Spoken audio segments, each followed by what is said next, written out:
Bom dia.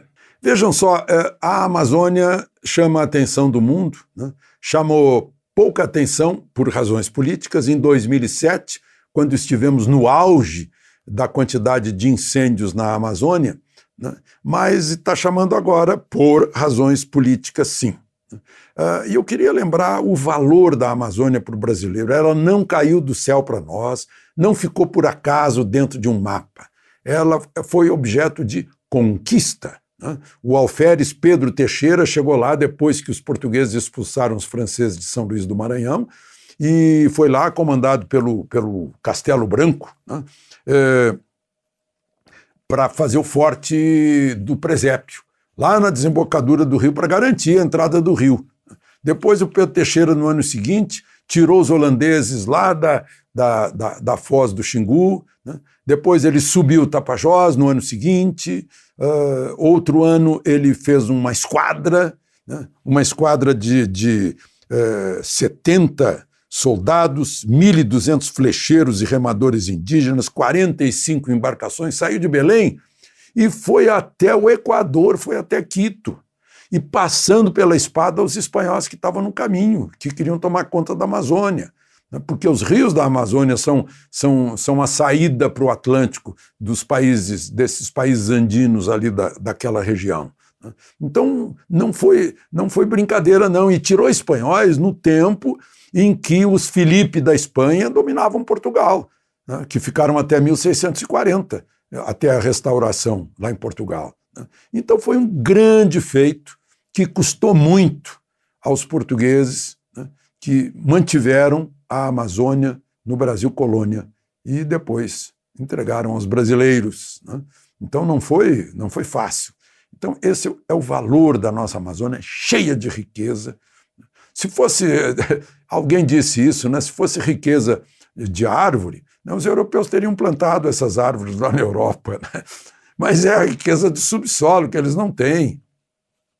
As pedras preciosas, os diamantes, os metais preciosos que estão lá embaixo, né, estratégicos inclusive, estão de olho, mas a biodiversidade que está no solo e acima do solo. Então, está na hora de dar uma sacudida na gente e mostrar para o mundo, olha, esqueçam, né, não vão internacionalizar a Amazônia, tanto quanto a senhora Merkel, o ex-primeiro-ministro da Inglaterra, o seu Al Gore, aliás, né?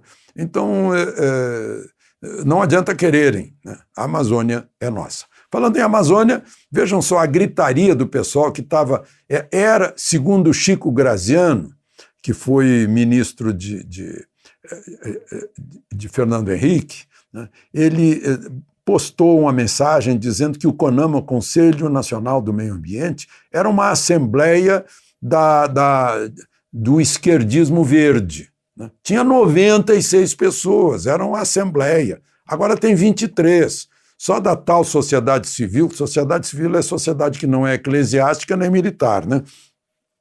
Só da tal sociedade civil eram 23, agora são 4. Representantes de estados e municípios eram 34, agora são 7. Então ficou com 23 e muito mais executivo. E esse pessoal mais radical está furioso com as decisões adotadas pelo Conselho, né? Está furioso. Então, o recurso de quem não tem voto no plenário, não teve voto nas urnas em outubro de 2018, é apelar para o Supremo, faz parte. É recurso da minoria, né?